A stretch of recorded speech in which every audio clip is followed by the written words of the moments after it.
Good afternoon. Good afternoon, distinguished ladies and gentlemen of the press. I'm happy to again welcome you to another edition of our weekly press briefing, especially coming from the last briefing that was held out of our usual spot, particularly at the Mount Coffee Hajo, where last week we had gone along with the president to dedicate the 20 megawatts of electricity, solar electricity that was added. So we're happy to be back at our usual spot, and I'm honored to welcome all of you again here on behalf of His Excellency Joseph Imam Boakai, Senior President of the Republic of Liberia and Commander-in-Chief of the Armed Forces. It has been another busy week for His Excellency. Following his activities in Mount Coffee area, the president was back in Monrovia and continuing activities over the weekend. Over the weekend, he attended and dedicated the opening of the Covenant Academy, a school that is built in the Dupont Road area to help educational needs for Liberian kids. And following that, the president again continued his work, looking at meeting his different members of the government, cabinet ministers, and other officials of government. He also took some strategic decisions in adding additional members of the government, especially those who will help with the development of the country, but upholding his agenda.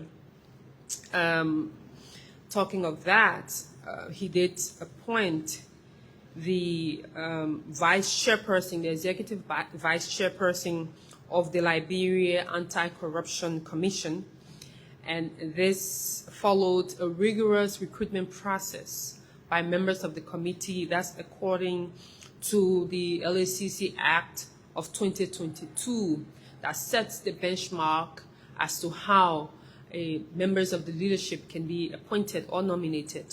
So here, a committee was set up in consonance with the Act to follow up, to vet and recruit competent people to head the institution, to be a part of the institution. And the committee include members of different institutions such as the GAC, members of the president legal team as well. So it was a rigorous recruitment process where candidates were vetted, and 2 names were also visited during the course of the week, His Excellency, where they presented a new proposal as to where they are, what they're doing, the challenges, and how far is Liberia's work. And the president was very impressed by the presentation made by the national coordinator and his team, Mr. Ali Unye. And the president really looked forward to having them do really very well. And the president also further endorsed the plan that they presented, the both proposals that focuses on the expansion of access to reliable energy, strengthening the workforce within the energy sector, and which also includes the mining, governance, and investment facility. So the initiative also hoped to address critical constraints on the economic growth and promoting reforms that are capable of generating long-term national benefits. And that the president really looking forward to having the team from MCC to really do their best in ensuring that Liberia is put on its right trajectory in doing what is important. In addition to what he's done so far, the president, as you know or you may have heard, Liberia is currently hosting the local governance roundtable, and it's a conglomeration of, in fact, this is for the first time happening in Liberia, the first international policy roundtable on local governance and rural development.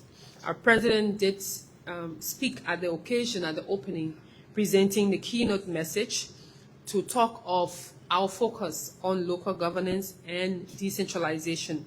He believes that the only way our countries can get better is when all countries focus on their local communities, because the centralization of activities really deprive local communities. So he spoke with passion because as someone who comes from a community, his history as a farmer, as an agriculturist, coming from way there, Wasonga in Lofa County, coming all the way here at the Executive Mansion, he really believes that the need for local governance, the involvement of local communities in the development of local communities really help government to come forward. And whilst at the event at the Farmington Hotel in Margibi County, he also mentioned that he's looking forward to working with the Ministry of Local Government and to support the chiefs and elders, especially so with ensuring that when they come, sometimes he realizes when it comes to occasion, national or even any kind of occasion, the chiefs are challenged with transportation, moving from one place to another. So he promised to provide a bus for each of the counties to be able to work with the chiefs so that they can be commuting from one event or one activity to the other, so that helps lessen the burden on them. He also said that the officials, particularly the local government officials, the chiefs who were appointed as at July 1 of this year, will be put on payroll. And they will be placed on payroll, and that payroll will at least help them, because, I mean, when you go to the counties, the first people they ask for are the chiefs. Where are the chiefs? Where are the elders? And these people work diligently in solving some local disputes. They work diligently in solving some community problems that before even get to the national scene or the national government, the chiefs and community leaders already are on course. And in fact, even to help with information, they play a key role. So they work in different areas in helping to support the communities and ensure that there is cohesion there. So based on that and all the other things that they do along with the Ministry of Local Government, the president asked his team to really look into ensuring that these chiefs who were appointed be placed on payroll. And the Director General of the Civil Service Agency and his team have assured that that was included in the budget and they will be duly served. Also on yesterday, the president held his 21st cabinet meeting, which is the 7th for this year and the 21 for the administration since he got elected. And as I mentioned earlier, that agriculture for the president is key on the agenda. But prior to the meeting, he also had a meeting with the Ministry of Agriculture team, along with some visiting guests who are really focused on helping to support our agriculture sector. And that, the meeting yesterday, the cabinet meeting yesterday, focused on looking at where we are in the agriculture sector. What challenges are there? What has happened so far? As you know, earlier during, when the president got elected, one of his first documents he launched was the agricultural plan for the country, titled The Liberians Feed Yourself Agenda, how far that agenda is. And the team at the Ministry of Agriculture did present and gave, the update as to where the country is, what has happened, what challenges are there in the sector. And the interesting thing about this sector is that the person who heads the country is also someone who was a former agriculture minister, so he understands where the country is going. And he re-emphasized the need to really focus on agriculture and feeding ourselves and food security for the Liberian people. And also there was a conversation around the National Agriculture Development Plan. So there's the national plan, but then there's also the specific plan to look at the implementation modules and how this will be rolled out in the rest of the country. Also, the Ministry of Foreign Affairs team, headed by the Minister of Foreign Affairs, Honorable Sarah Besloyanti, also updated the country as to, or the president, or in the cabinet, as to where we are, as the workings of the team that is representing Liberia on the non-permanent seat of the UN Security Council. And that team updated the president as to the engagement that have been held so far and where Liberia is and the potential for Liberia to also go a step further to chairing the meeting. We also had the Millennium Challenge Corporation team coming in to give further update as to the status at the cabinet, as to the status of where they are, a scorecard, what's Liberia's progress, and where Liberia intends to go. And the president was clear to his cabinet that we're in the third year. And some of the activities that his ministers have undertaken, they have to really double up to ensure that the Liberian people get the benefit of why he was elected. And he encouraged them to do all they can in working in the interest of the Liberian people. On June 17 of this coming week, our president will depart the country for Accra, Ghana, on the invitation of His Excellency President John Mahama, for our president to serve as a guest speaker for the high-level consultative conference on the next step in the landmark United Nations resolution on the trafficking of enslaved Africans. And this is convened by the President of Ghana, President John Mahama. And as you know, the UN have recognized the challenges that Africans have gone through during this period that Africans were enslaved and used for different purposes.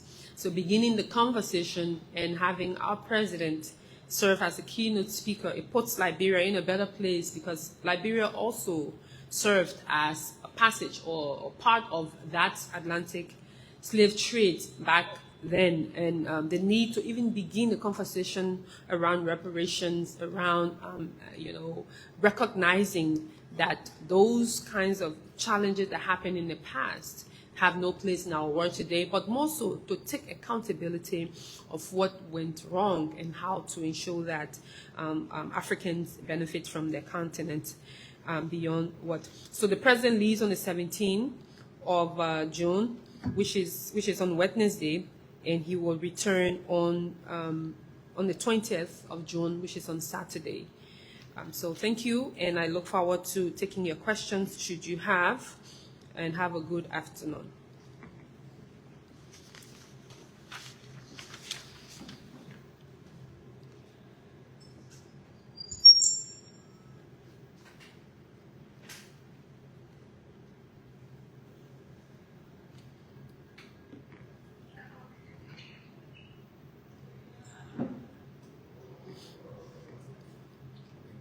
Thank you.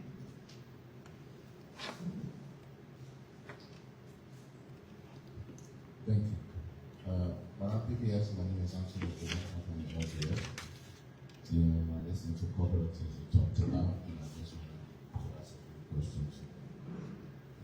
Question one has to do with Mr. President expressing some reason that the non-profit dedicating the 20-hour solar farm. This particular project that the president dedicated comes from a regional energy project that's also being done in other parts of the continent or our region. In Sierra Leone, just the other day, President Bill, in fact yesterday, President Bill dedicated his portion of that particular regional project. But in Liberia's own efforts, there is the rural renewable energy kind of thing that's going on. You care to bring us up to speed on how the country is doing as it relates to contributing to the energy sector in terms of solar energy, projects. I was in Lofa the other day and I saw the other project there in Vonjama. You might want to update us on how far that project is going and how is government doing in terms of taking projects of this nature to other parts of the country. And then question number 2 has to do with Mr. President's trip to Ghana for being selected by President Mahama. You mentioned the transatlantic slave trade and all of that. Just the other day, in fact, Ghana has been the country that has been pushing as it relates to the issue of the UN giving recognition as the transatlantic slave trade being one of the greatest atrocities being committed on the surface of the earth. Is Liberia aligning with Ghana, and will Mr. President push the issue of reparations also if he gets to Ghana? Because come to think of it, Liberia also do have a huge history as it relates to slave trade. In fact, our foundation also aligns with breaking free slaves from across the ocean and out here in Liberia. So I wanted you to speak to those 2 issues for me. Okay, thank you. You're correct as to the project from Mount Coffee and where we stand when it comes to energy. As we did mention during the event in Mount Coffee, we still far behind as to what we need as a country.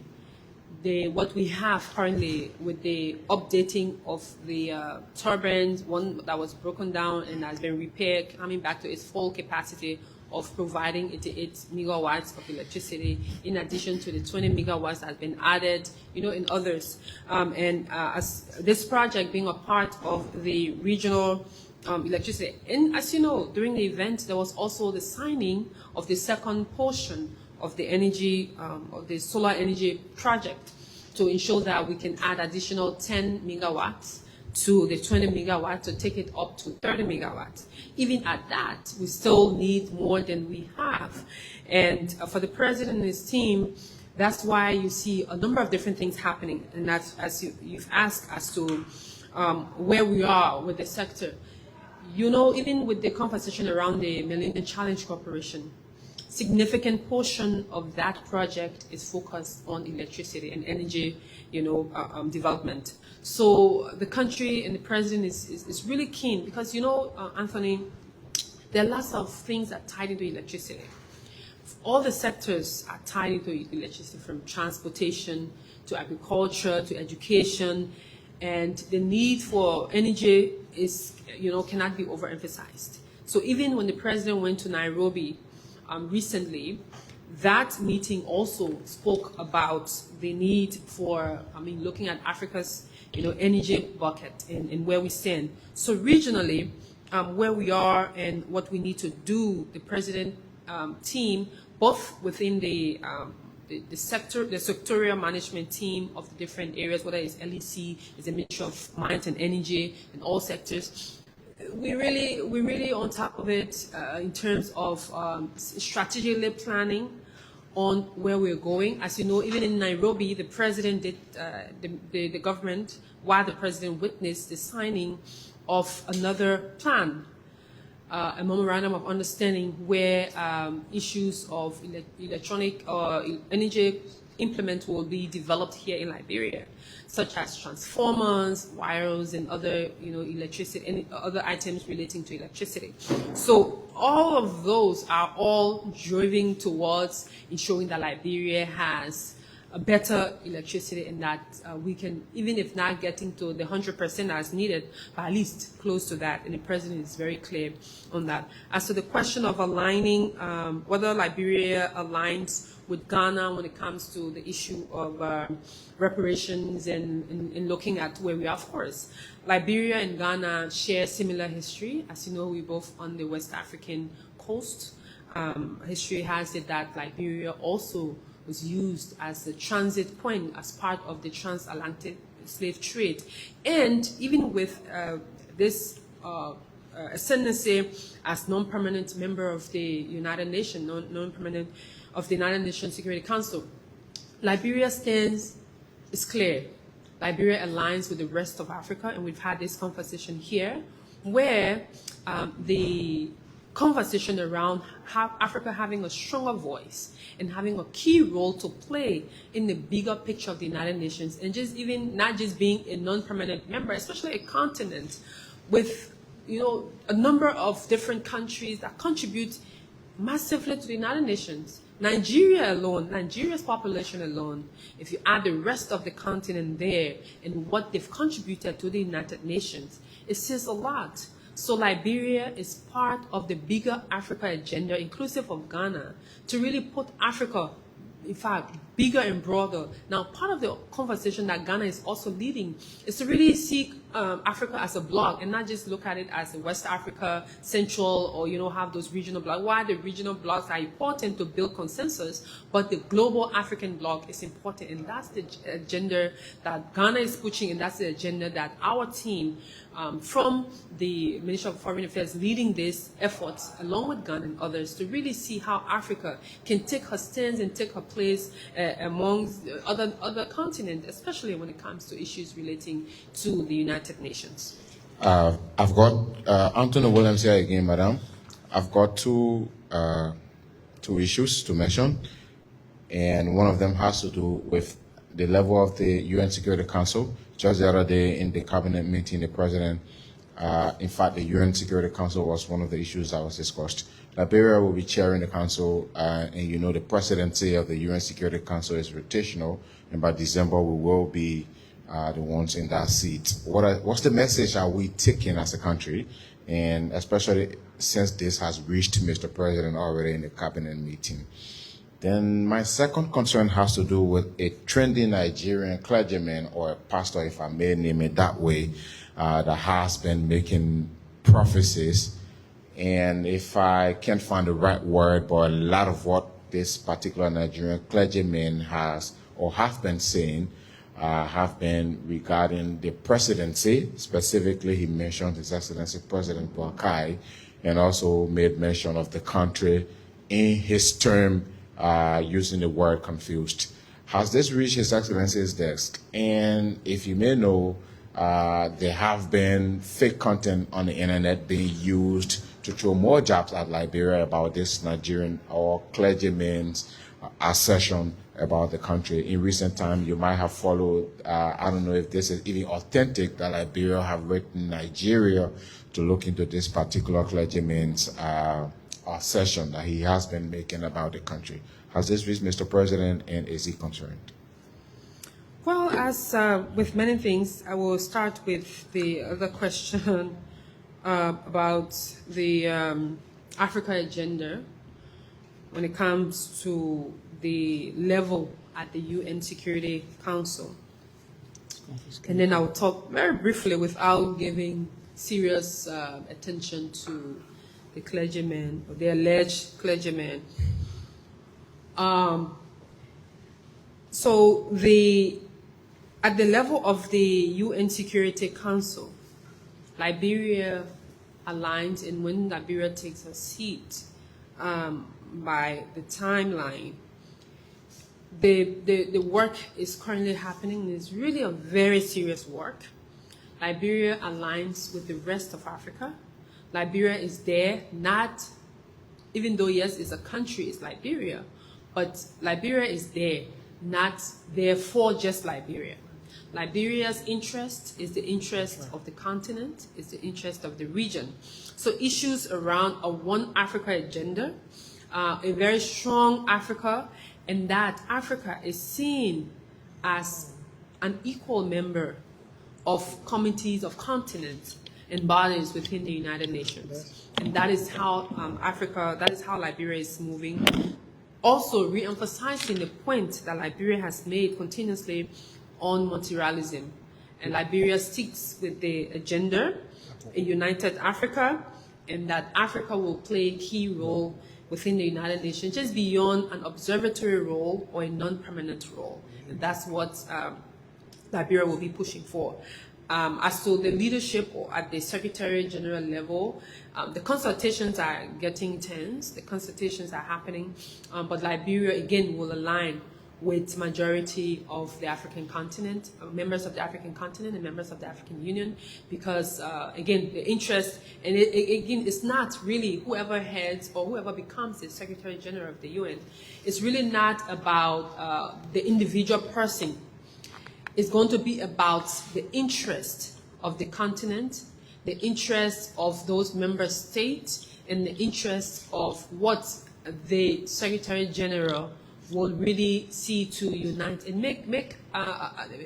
aligns him or herself with the position, the common position for Africa, of Africa, so that Africa can no longer just be seen as an observer or a bystander, because Africa as a continent, again, as I've said, have played key role within the United Nations. Even the founding of the United Nations, Liberia, for example, is a founding member of the United Nations that signed the UN Charter in 1945.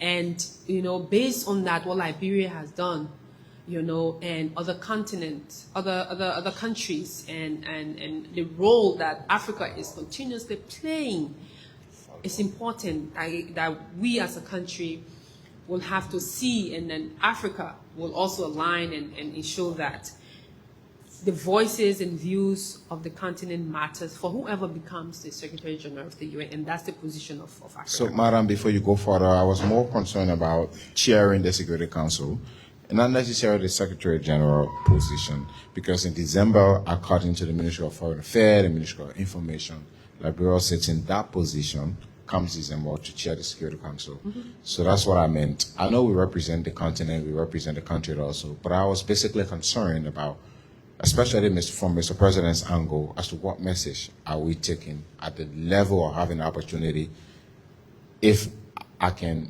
be corrected, probably the first time or not the first time, but for the fact that we are sitting at the level to chair the Security Council, what will we be pushing for the continent, for Liberia? First of all, as you know, the president, since his ascendancy to the presidency, we've engaged in a number of meetings on the continent. In fact, quite recently, he was invited to Accra, Ghana again by President Mahama on the issue of the challenges within the continent or the region, with the current emerging threats in our region, instabilities in some places, and some members of the ECOWAS that have decided to leave the union, and a number of different challenges. However, again, the president will be speaking as a bloc, in addition to the key members who he will be representing. Again, he says there, yes, as Liberia, as chairing, because he's going to be, because they see this rotational. However, the views and aspiration will be a collective one, representing the region, but more so representing the continent. And that, again, reinforces all of the key points on security, the importance of a united Africa, and that Africa aligns itself with the views of being strong, or being seen as a key partner, a key participant, and not just observatory roles at different levels of the, especially at the level of the UN Security Council, because Africa has different level of emerging threats, and also with a number of countries on the continent. And the fact that Africa have contributed to the UN Security Council with even security personnel and other contribution that the continent have made, that Africa's voice should be louder than it is now, should be respected, should play a key role around the conversation around security and what we know, and also with the emerging threats, cyber security, counterterrorism, and a number of different things, emerging security challenges that are happening. So our president, based on the local and current state of our own national security system, but also at the regional level and the continental level, he will be representing the views and aspirations of the entire communities. Nigerian clergymen? Yes, again, like I said, the president, of course, have heard, and the president, as president of everyone, president of Liberia and the people, he really doesn't have time to listen to people who profess negativism. He's keen and strict on doing the work for the Liberian people.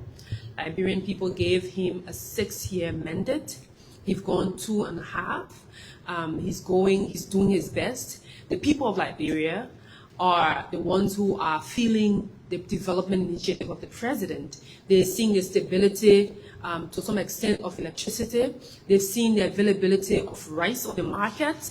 They've seen access to communities that didn't have access. The road network, roads are currently being built in other places, and a number of development initiatives. They've seen the development.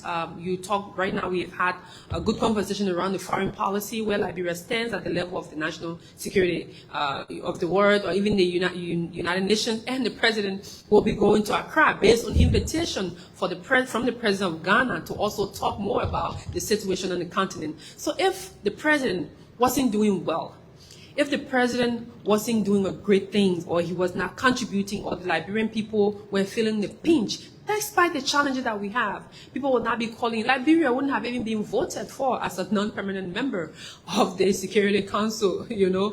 Also, they will not be inviting him. He was in Togo speaking at another forum. He's going to Accra. He's been to Nigeria a number of times. Even the very Nigeria that this alleged clergyman is coming from, he's been down a number of times. So, like I said, Mr. President is a devoted Christian, from our understanding, and this is coming from a religious kind of background. So again, it's a prophecy kind of thing. Well, again, I don't want to dignify whether or not it's a prophecy, the merits and demerits. Yes, the president is a devout Christian. He goes to church. He serves God. He believes in God. To have a president, to have been blessed of the way he's been blessed over the years. He's been blessed with the opportunity to serve his people more than one occasion. He was a vice president for Liberia for 12 years, Anthony. And the Liberian people saw that and saw his leadership and made him president for another 6 years. And his focus is really working for those Liberian people. I will consider that as, you know, those are normal distractions. And, you know, sometimes when nobody go through and start tuning on ripe fruits when you're doing well, when you focus on your agenda, on your mission. Even the religious people will tell you, when you're trying to pay attention to God, that's when Satan can try to be distracting you. So for him, as a believer, his vision is to focus on the workings of the Liberian people, because at the end of the day, the Liberian people are the people who elected him to serve, and they are the one, their judgment are the one that matters most to him, and not a religious prelate. Even if he has said all the good things about the president, yes, the president may listen, but he wouldn't really take that into consideration, because his interest is the Liberian people. We encourage the prelate to come to Liberia, to get a place in Liberia, to live in Liberia, to see for himself what the progress have been. There are a number of people who have said very recently, comparing now to where we came from, the progress so far, who are non-Liberian, they will tell you, even people who travel to Liberia back and forth, they will see the progress. We're not there yet. But the president, you and I have, gone with the president in places, he's busy from Monday to Sunday throughout the week. As we speak, he's currently busy. So, somebody just saying stuff, he can go ahead and say what he wants to say. Do you see any political undertone with this, especially from the angle where we're seeing fake letters coming out on the internet, claiming to be coming from the Nigerian government about this clergyman's behavior and all that? Again, one thing I like about this president, he allows the people in charge of certain things deal with those things. So things relating to foreign affairs, he leaves it to the foreign affairs people. He doesn't see himself involved into all these, pettiness, whether it's political undertone. If he's a prelate, he wants to contest for president, let him come and register, maybe go through the laws and see. I'll tell you, again, I don't want us to, take a whole time talking about this, but I will tell him whatever he can do. Even in his very Nigeria, he's a very controversial, individual. He goes around, support politicians if you, gave him something. So that's why I say alleged men of God. Because a real man of God who was actually called, if you know a thing or two of religion, you will know men of God don't just go around and just cast aspersions or, demonize others and just say all kinds of things. And the funny thing is, to be really making fuss with people who you accuse other people, you say things, and when someone says things to you, you want to come back and be fighting. I think, in my personal opinion, this has nothing to do with the presidency or the president, but in my personal opinion, I just think he's looking for attention. And I will hope that we don't give him that attention. The people in Nigeria, he has a great population in Nigeria. The population of Nigeria is way, way, way, way more than Liberia. He do not need us to give him the relevance he's looking for at our expense. So officially and unofficially, he can go ahead on his chariot. If you hadn't asked, that's why deliberately you didn't hear me say anything about him. But if you hadn't asked, we would not have said anything about him. Because for us, for the president, for the presidency, our concern and focus is on the Liberian people and working in the interest for the Liberian people. If the Liberian people they say some things, especially when it comes from a place of interest or care, that's what we will respond to. But at this point, he's just an attention seeker, and we do not, from this podium, want to give him that attention he seeks from the presidency. Madam Presidential Press Secretary, Theophilus, this week, 19 million worth of drugs was confiscated at the airport. Is the president concerned about this?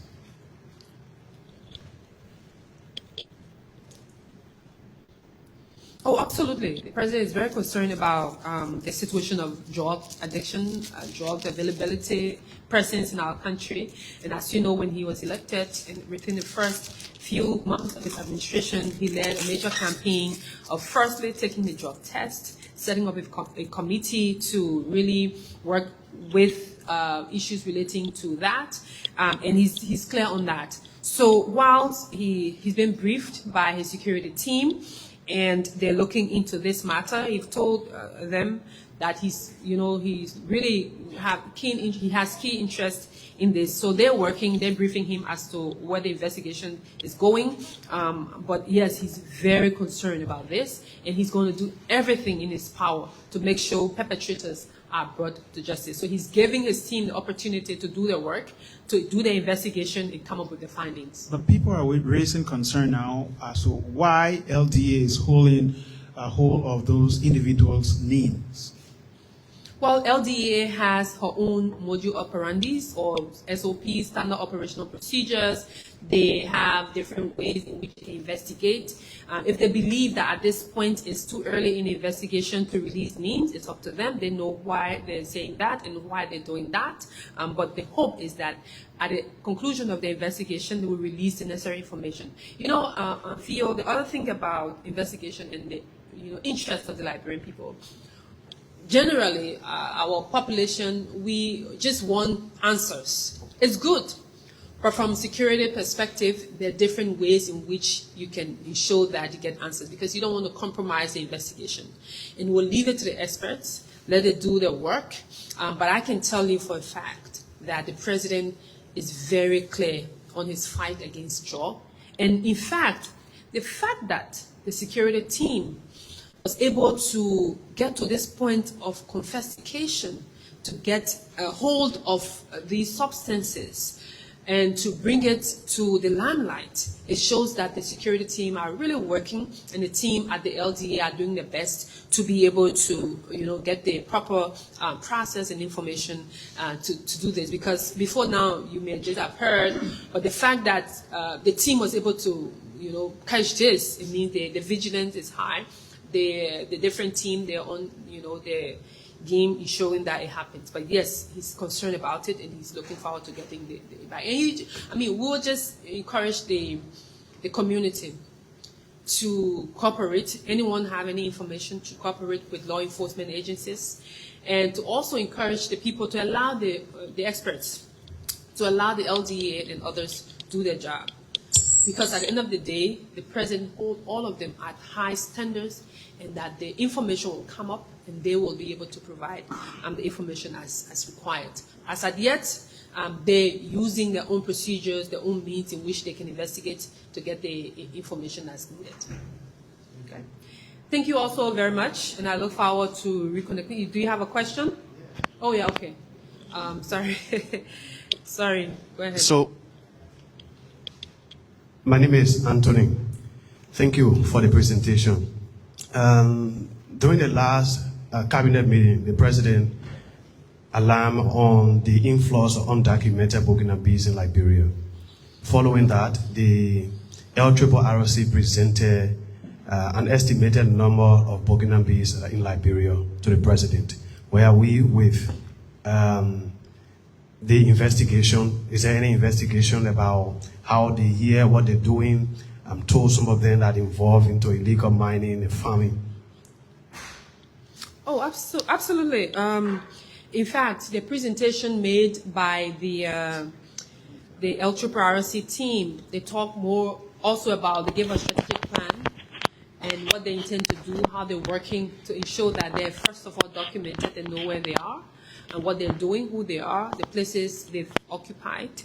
And yes, the team is on course. They briefed the president gave them some pointers on what to do. So we're hoping that the support that's needed can be galvanized.